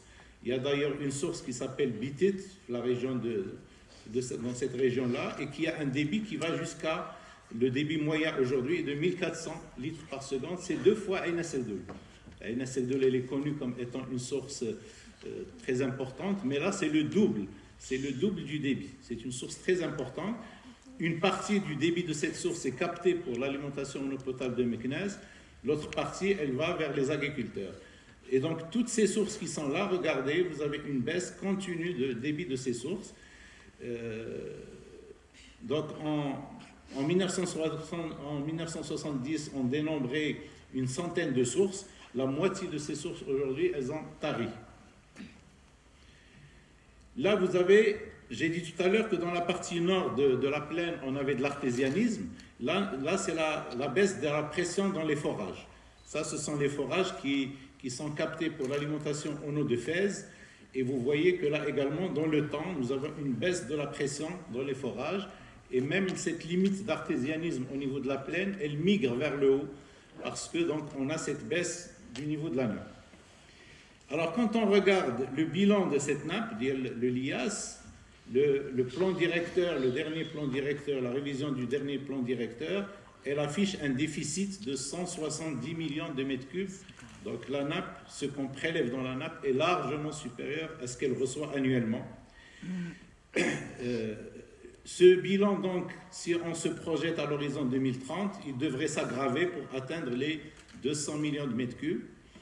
Donc ça, c'est un scénario de tendance, c'est-à-dire si on ne fait rien et qu'on continue d'exploiter la nappe comme c'est le cas aujourd'hui, ben on va aboutir à des déficits très importants et des parties de la nappe vont être complètement taries. Donc l'urgence, c'est de mettre en mesure une série de mesures pour corriger, pour essayer de revenir à un état, disons, acceptable de la nappe. Donc là, je vais énumérer un certain nombre de solutions. Quand on est dans une région comme ça, agricole, et qu'on prélève l'eau dans les nappes, ce qu'on cherche toujours à faire, c'est d'essayer de trouver, si on a des eaux de surface, pour qu'on puisse ramener les eaux de surface et développer un périmètre irrigué.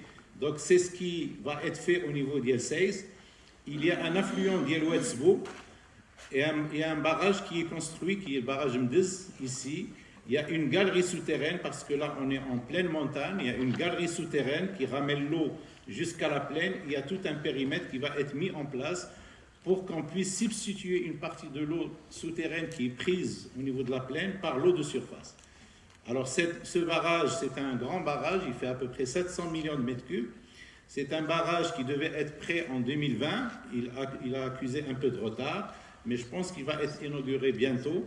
Et donc on va pouvoir ramener de l'eau de surface vers la plaine, ce qui fait que le fait de ramener cette eau, ça veut dire qu'on va soulager un peu l'eau de la nappe, et donc on pourra avoir une reconstitution peut-être de la nappe, mais dans la durée, bien entendu, puisque ça, c'est des choses qui prennent beaucoup de temps. Donc ça, c'est une première mesure.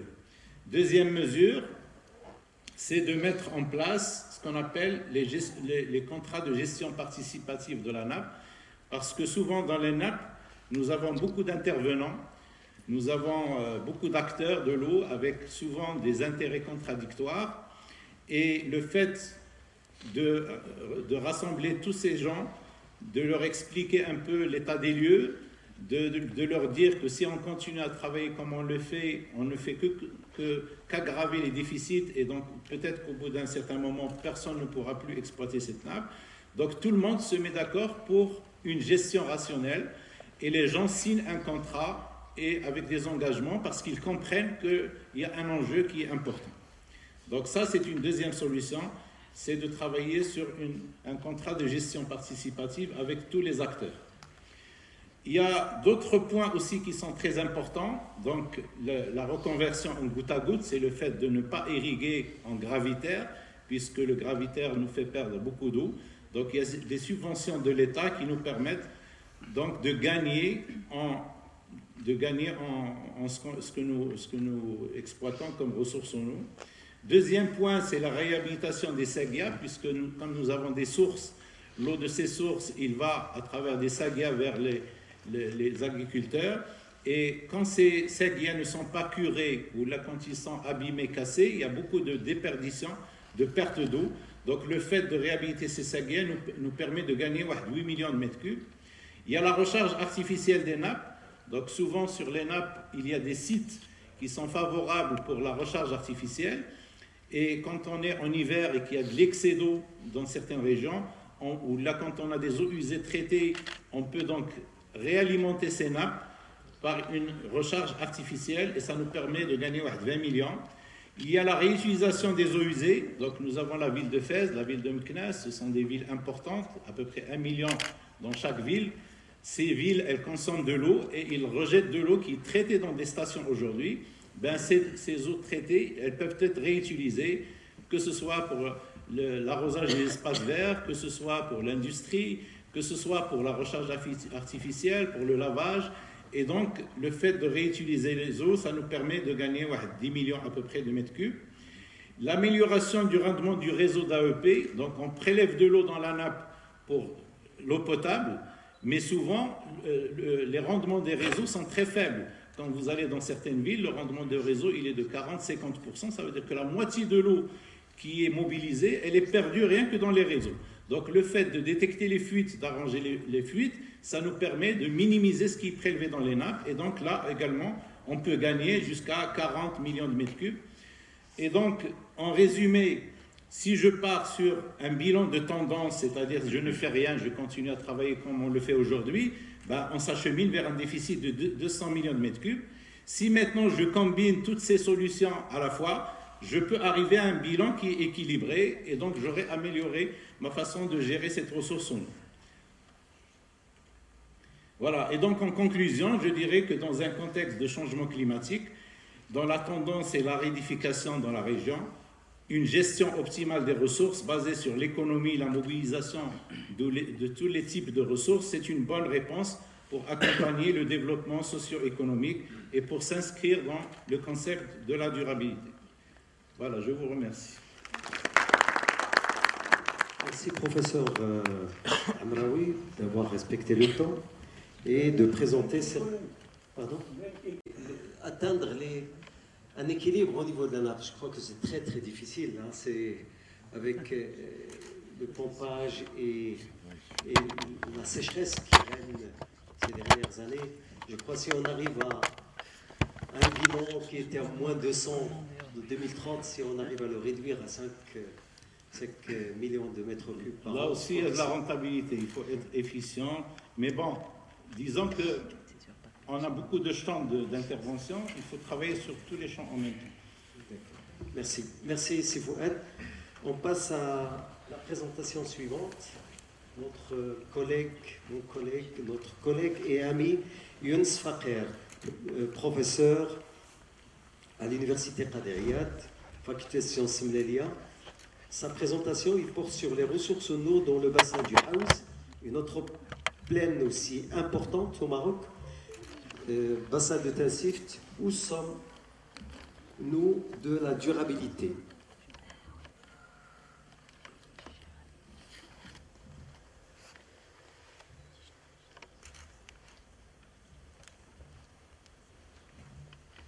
Merci, c'est Jean-Louis, et merci à tout le monde pour votre présence.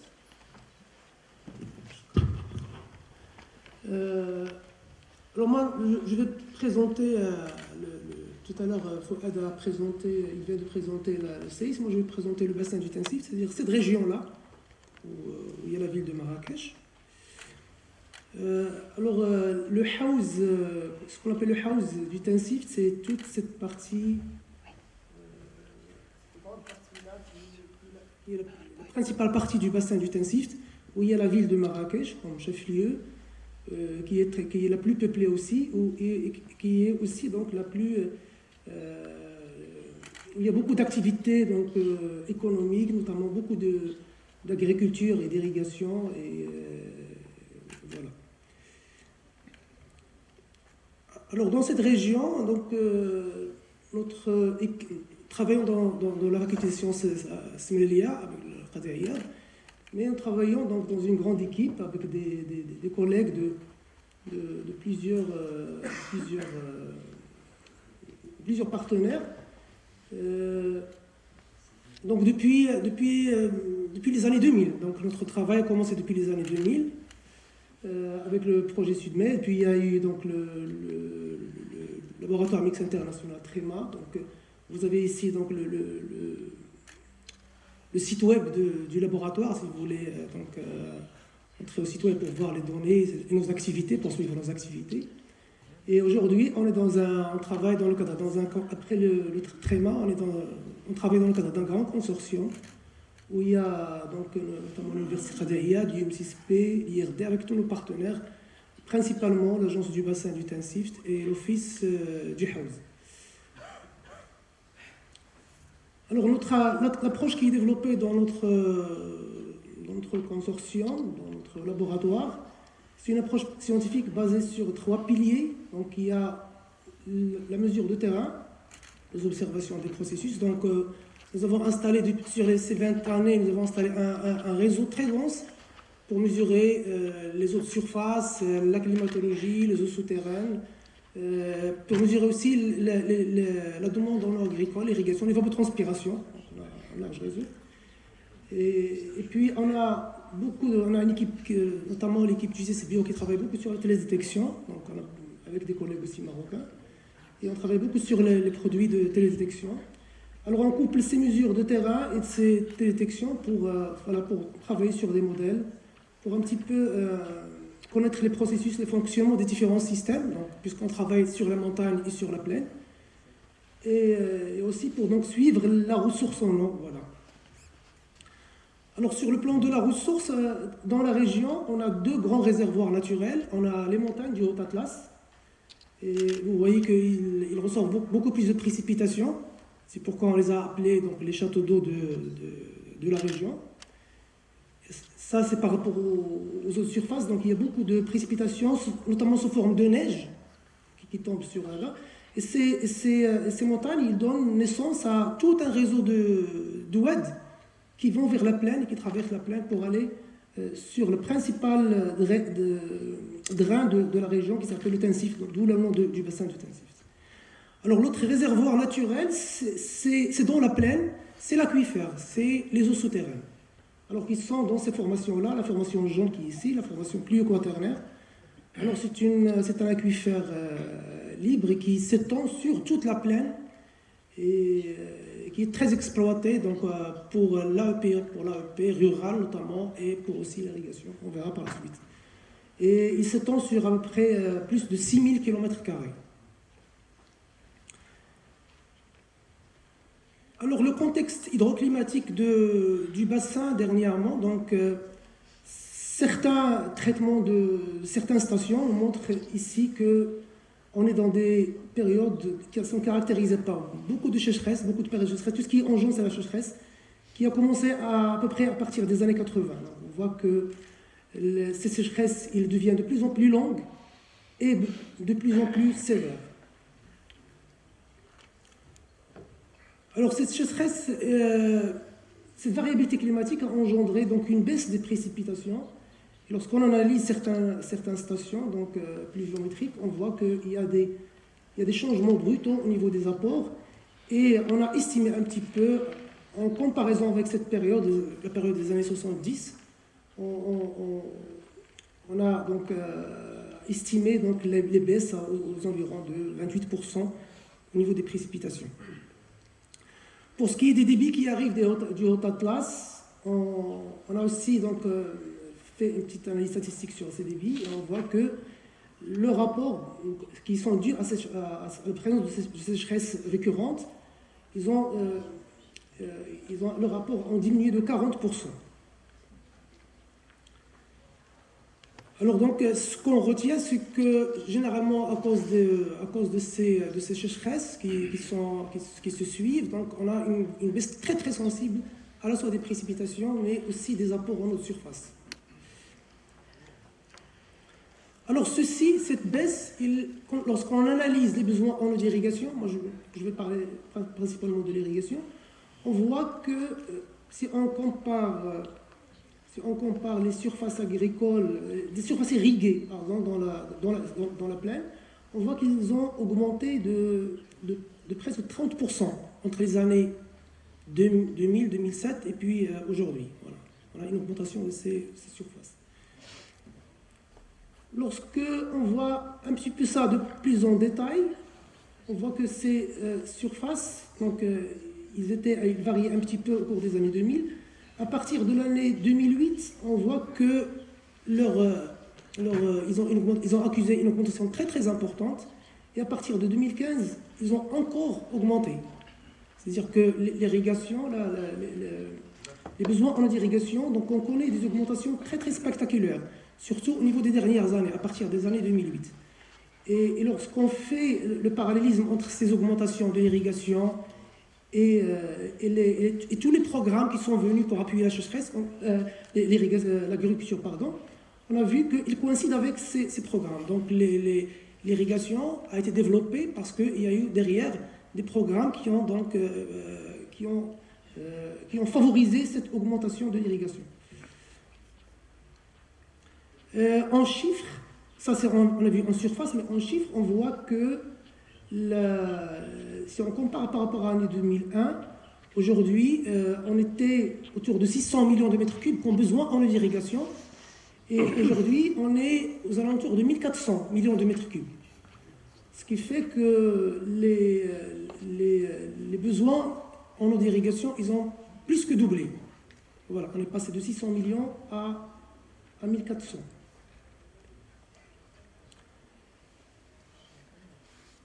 Alors, un contexte qui se caractérise par des baisses en eau de surface, donc, et un besoin d'irrigation qui est très très important.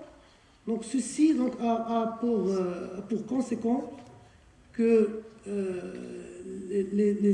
toutes les extensions de l'agriculture, et puis ce qu'il faut signaler aussi, c'est que dans cette développement de l'irrigation, il y a eu une intensification de l'agriculture, il y a eu surtout aussi un passage des cultures vers des cultures pérennes. Donc plusieurs cultures donc, qui étaient des céréalières et les cultures de blé, les gens ont passé vers des arboricultures.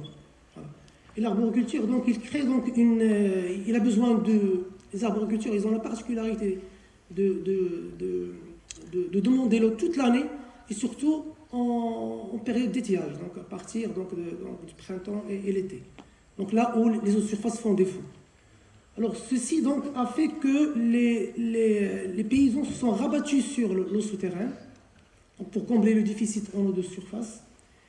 Et on voit que l'irrigation aujourd'hui elle est très très dépendante de l'eau souterraine qu'auparavant. Et que ceci s'est répercuté sur un épuisement rapide de la nappe. Et lorsqu'on voit les piézomètres, on voit que à partir des années 2000,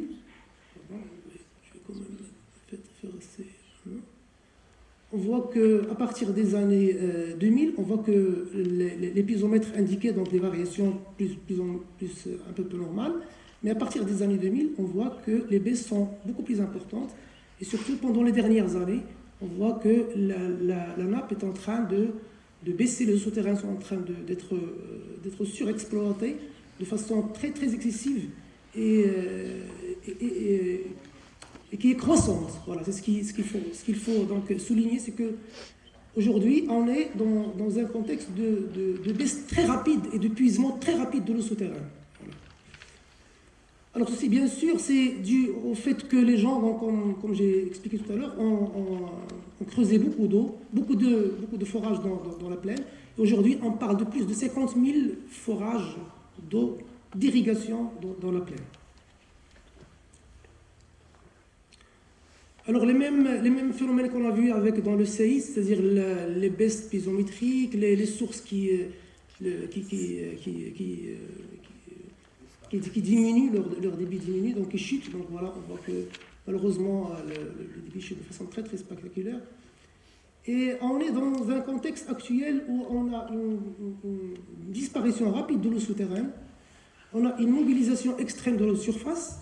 C'est ce qu'il faut ici, lorsqu'on fait les calculs, on voit que l'eau de surface elle est mobilisée entre 80 et 100%, donc presque toute la ressource elle est mobilisée aujourd'hui. Donc ce qui reste, c'est toujours les eaux souterraines sur lesquelles on va se diriger. Il y a beaucoup la facture énergétique, puisqu'il y a les pompages qui se sont multipliés, et puis tous avec leurs conséquences environnementales. Et aujourd'hui, on assiste aussi à des abandons de cultures irriguées. Donc on a dans ces 3 dernières années, donc à cause des sécheresses, on assiste à des abandons de cultures irriguées, avec toutes les retombées donc, sociales, économiques. Et puis on a la crise d'alimentation en eau potable, puisqu'on est en période de sécheresse. Donc même la ville de Marrakech elle est menacée par là. Et même si on résout le problème de la ville de Marrakech, il reste le rural qui s'appuie beaucoup sur les eaux souterraines pour l'alimentation en eau potable.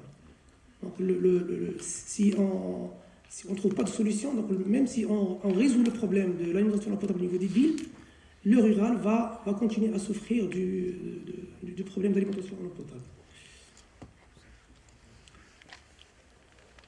Alors, quand on voit toutes ces conséquences, bien sûr, on est dans le rouge et tous les indicateurs de la durabilité donc, sont au rouge. Voilà, il n'y a pas besoin d'expliquer encore davantage. Qu'est-ce que dit la durabilité? Que dit que la satisfaction des besoins des générations présentes, c'est-à-dire que nous, on doit satisfaire le besoin par rapport à la ressource qui est existante, mais sans compromettre donc, les générations futures. Donc, le legs hydrique doit être tenu en compte dans la gestion des eaux en général et la gestion des eaux souterraines en particulier. Donc cette crise qu'on voit aujourd'hui, tout le monde parle de la question de l'eau, elle n'est pas récente.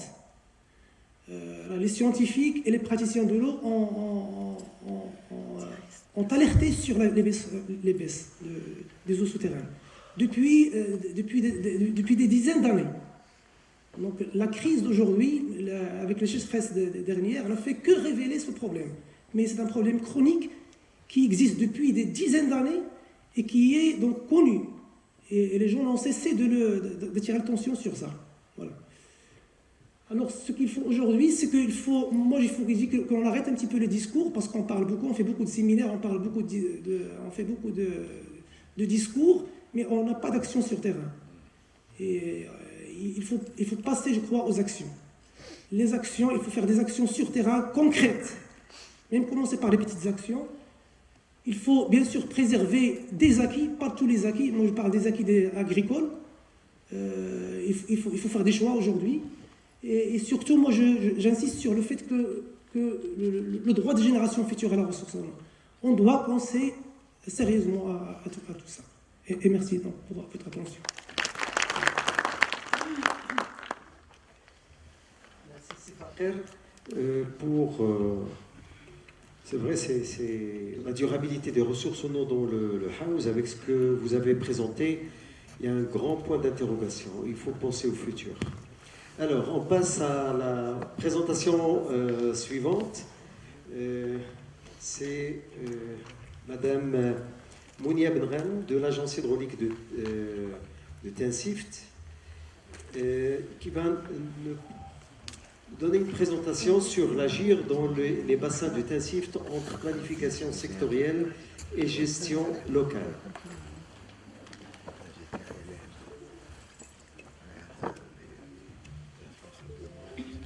Je tiens à souligner aussi que Fakir a bien respecté le temps qui a été alloué à lui, donc c'est bien. Donc il a battu un peu le record de notre ami Fouad.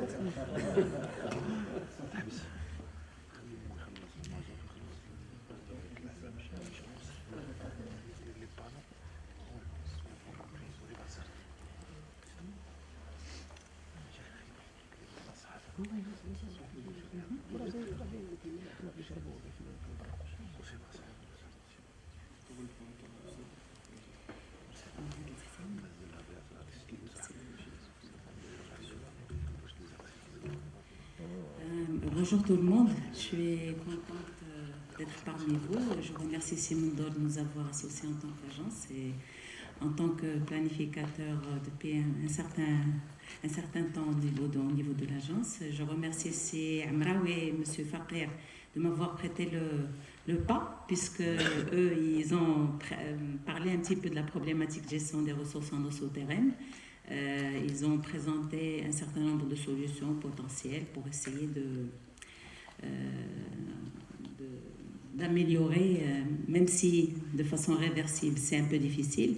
Moi, je vais aller sur un registre un peu plus pragmatique et opérationnel, puisque au-delà de tout ce qui est planification sectorielle, on a un réel problème opérationnel de mise en œuvre au niveau du territoire, puisque si l'État met en place des politiques publiques, donc nous avons des politiques sectorielles, donc on parle de la politique de l'eau à l'échelle nationale, à l'échelle régionale, demeure toujours la question de la mise en œuvre à l'échelle locale, puisque c'est en définitive l'usager qui gère l'eau à l'échelle locale, et donc je vais essayer de montrer quelles sont nos difficultés aujourd'hui, au-delà de nos stratégies sectorielles, à réussir l'exercice de gestion à l'échelle territoriale, puisque au Maroc, la planification à long terme a toujours constitué le préalable à la gestion intégrée des ressources en eau. Elle a adopté le concept de la gestion intégrée des ressources en eau, certes, mais sur le plan de la mise en œuvre, il y a encore beaucoup de choses à faire. Et si Fakir l'a bien dit, pourquoi les constats ont été faits il y a des années déjà, mais pourquoi on n'arrive pas encore à rectifier un petit peu le tir par rapport à la surexploitation des nappes stratégiques, par rapport à la rationalisation de l'eau. Et je vais partir du contexte particulier du bassin du Tinsift, puisque sur ce bassin-là, on a toujours été tributaire d'une ressource qui est importée d'un bassin mitoyen. Donc je vais le présenter dans le contexte de la région, présenter un petit peu les contraintes qui sont aujourd'hui d'ordre physique et d'ordre de la gouvernance, pour essayer de vous mettre un petit peu dans le bain de la difficulté de la gestion opérationnelle à l'échelle locale, en descendant des difficultés que nous avons à mettre en place le contrat de nappe, mais aussi sur un territoire un peu plus petit qui concerne uniquement la sécurisation de l'eau potable d'Île Marrakech qu'on a vécu pendant 2 ans. Et cette année, on est toujours en attente que le ciel soit plus clément. On a une autonomie jusqu'au mois de juillet si tout va bien. Mais au-delà, si le bon Dieu ne nous ramène pas de pluie, ça va être encore difficile. Et donc, nous misons vraiment au niveau du bassin du Tensift sur les opérations de gestion de la demande. Et on va vous montrer que la gestion de la demande, on ne la réussira jamais en tant qu'opérateur sectoriel tout seul, puisqu'il faut être capable de créer des dynamiques collaboratives avec le citoyen, avec les porteurs sectoriels et avec tout le monde finalement, même au niveau de la jeune génération, en misant sur la sensibilisation au changement de comportement dès le bas âge. Donc, je vais commencer un petit peu par un petit rappel de ce qui me parle beaucoup, la définition du Partenariat mondial de l'eau sur la gestion intégrée des ressources en eau en tant que concept. C'est un concept développé à partir de l'expérience et de l'évolution des pratiques de gestion sur le terrain des ressources en eau. C'est dire à quel point on ne peut pas mettre en place un tel concept tout seul en tant que gestionnaire dans le bureau, etc. Et même si on a cette capacité de donner des solutions sur le plan technique qui sont portées par un plan stratégique, au-delà de cet exercice technique de rééquilibrage du bilan, il reste toujours la composante concertation qui va être celle qui va conditionner notre action et notre plus-value sur le terrain. Et on va voir clairement dans le slide suivant que l'action du politicien est très importante dans l'enjeu global de gestion, parce que si aujourd'hui on a des retards sur le dessalement, si on avait gagné un peu de temps sur le dessalement, peut-être qu'on aurait pu rattraper le tir de la sécurisation de l'eau potable au niveau d'un certain nombre de villes, notamment Casablanca, Marrakech, etc. Donc, et cette définition renvoie à un certain nombre de recommandations qui ont émergé depuis la COP27 jusqu'à le Forum mondial de l'eau sur l'importance du relais de la recherche-développement en tant que relais dans le conseil ou la veille scientifique pour le conseil des opérateurs sectoriels et le renforcement des capacités des acteurs, c'est-à-dire que le simple usager doit être conscient de ce qu'est le concept de l'agir, qu'est-ce que l'opérateur sectoriel fait et comment lui, il peut apporter son grain de sel à tout cet exercice de planification stratégique. Donc, le cadre général de la gestion de l'eau au Maroc, il est porté par le processus fonctionnel de planification. On planifie à long terme, donc sur un horizon de 30 ans. La planification, elle est cadrée sur le plan légal par la loi 3615, qui adopte le concept de la gestion intégrée des ressources en eau avec 2 documents stratégiques, le plan national de l'eau et les plans directeurs d'aménagement intégré des ressources en eau au niveau des bassins hydrauliques. Aujourd'hui, nous allons voir que nous vivons un petit peu un impact percutant du changement climatique qui nous impose aujourd'hui de revoir un petit peu notre façon de réfléchir à cette façon de planifier pour pouvoir rehausser la résilience du contexte sur le plan stratégique et sur le plan de la gestion opérationnelle de l'eau. Donc on part d'un constat mondial qui est que l'eau sera le premier facteur par lequel le réchauffement climatique sera ressenti. Et donc on part de ce principe-là pour dire que les pénuries d'eau vont être quasiment omniprésentes, puisque la récurrence des années de sécheresse, on avait peut-être une année de sécheresse sur 10, d'abord on a une année de sécheresse tous les 3 ans. Donc c'est dire qu'il faut dealer avec cet état de choses qui va être encore plus ressenti au niveau du continent africain dans sa globalité, avec des augmentations de température, des baisses importantes de précipitations, bien sûr une augmentation de la demande en eau agricole, ça c'est certain, puisque nous avons un objectif de sécurité alimentaire, nous aurons des baisses en apport d'eau, et donc le déficit peut-être des nappes va être exacerbé en année de sécheresse, et donc il faut être certainement capable de gérer la demande, même si on a des ressources alternatives qui aujourd'hui sont inscrites dans les plans stratégiques, un certain nombre de barrages, etc. Pendant les années de sécheresse, ces barrages vont être vides. Et donc les gens n'auront jamais de ressources alternatives autres que les ressources souterraines. La seule façon de faire, c'est de pouvoir créer avec ces gens des alliances autour des contrats de nappe pour leur dire que pendant les années de sécheresse, avec le stock que nous avons, voilà comment il faut le gérer. quitte à être capable de leur donner des rétributions pour rapetisser un petit peu leur superficie ou la changer de spéculation, ou là, avec toute l'obligation de maintenir le patrimoine agricole, surtout arboricole, parce qu'il y a, il y a des arbres qui sont centenaires. Donc on ne peut pas dire aujourd'hui qu'on va faire le choix en tant que planificateur de diminuer de moitié la superficie agricole. Il y a quand même des arbitrages à faire avec les agriculteurs. Alors bien sûr, le changement climatique, le Maroc fait partie du continent africain, il va être impacté de plein fouet. Ce qui est important à retenir aussi, c'est que on va être certainement touché par une réduction des précipitations et qui peut aller de 40 jusqu'à 50%. On a été touché par rapport à ces années de sécheresse-là. Donc, au niveau du plan stratégique, on mise sur des réductions de précipitations de 15 à 20% et des réductions d'apports au niveau des barrages, enfin des apports en général, pas au niveau des barrages uniquement, de 30 à 40%, ce qui n'est pas anodin par rapport à l'exercice de gestion durable. Donc, je vais revenir rapidement sur une question philosophique par rapport à la pénurie pour dire que, au-delà du constat général, la pénurie sera omniprésente. Donc, de toutes les façons, parce que la définition même de la pénurie, c'est quand on compare le disponible à ce qu'on demande. Donc, on a deux façons de faire. Ou bien, on change notre façon d'aménager le territoire, donc revoir un petit peu pour s'adapter aux ressources que nous avons, ou là augmenter notre offre en ressources en comprimant la demande le citoyen, en utilisant des équipements économes. Donc l'équilibre est on a des scénarios qui sont très limités. Et le meilleur des scénarios, c'est d'être capable de faire les deux, c'est-à-dire de gérer la demande et de changer notre façon de faire au niveau de l'aménagement du territoire. Donc ça, c'est juste des rappels de constat.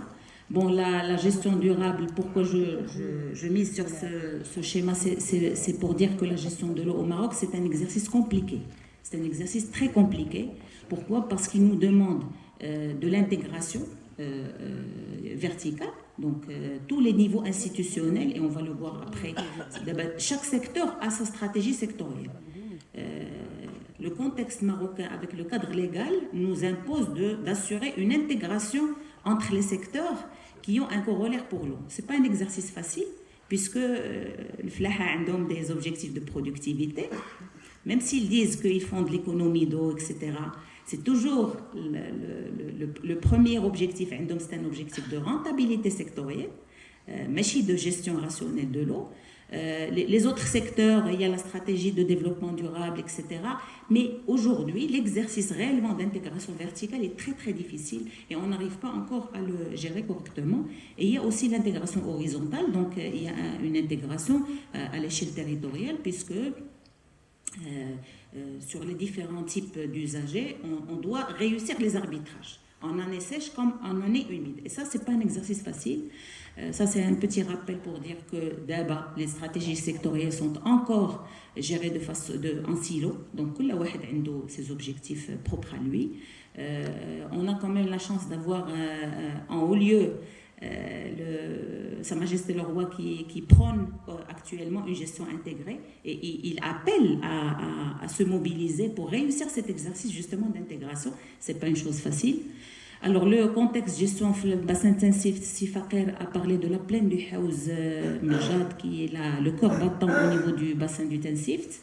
Je présente aussi les difficultés de la gestion sur le plan de la gouvernance puisque l'agence du bassin hydraulique du Tensift fait partie des 10 agences qui gèrent les ressources en eau au niveau du Maroc.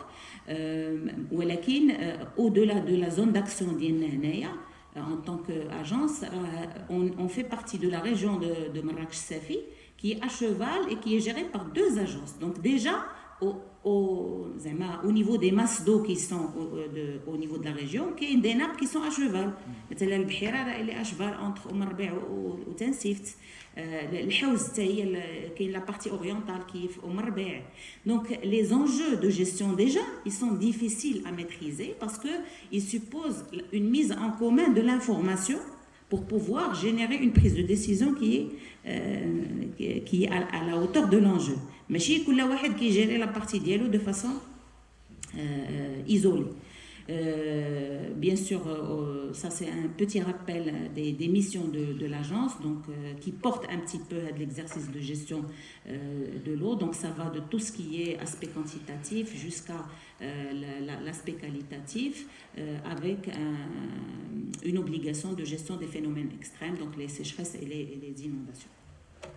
Donc je vais aller rapidement, ça c'est le contexte pour dire que Fosta de la région d'El Marrakech-Safi, on couvre un territoire de 66%, donc c'est quand même assez grand, c'est plus de 26 000 km², c'est 68% de la population de la région, c'est 7 provinces et préfectures, dont le pôle de Marrakech qui est le plus grand pôle au niveau de la zone. Nous avons un ratio qui est rapetissé à 430 mètres cubes par habitant par an, donc c'est en deçà du seuil de stress hydrique. Nous avons des contraintes, bien entendu. Peut-être sur la nappe de Haouz Mejad, on est sur une tendance de baisse qui est un peu moins que 6, puisque on est sur des zones qui, la baisse, elle varie de 1 jusqu'à 4 mètres par an. Mais on est quand même sur des zones où la baisse a largement dépassé les 4 mètres. On a une problématique d'envasement des barrages qui est très très impactante.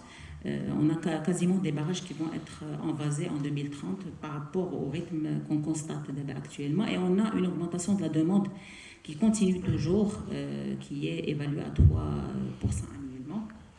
Donc, en termes de mobilisation, pourquoi j'ai choisi de présenter un petit peu la mobilisation au niveau de la région et pas au niveau de notre zone d'action, c'est pour dire qu'on est tributaire de tout ce qui est mobilisé au niveau d'Omarbe.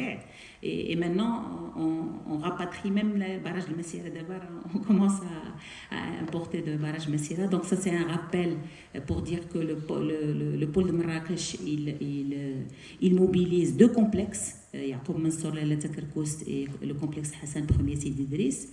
Alors, des 2 complexes, on a été obligé de les gérer pendant l'année de sécheresse, puisque le premier trimestre de l'année 2021, déjà, il avait montré les prémices d'une année sèche. Donc, on était le complexe Yacoub Mansour à 90% de déficit, ou le complexe Hassan Ier, on était à 75% de déficit.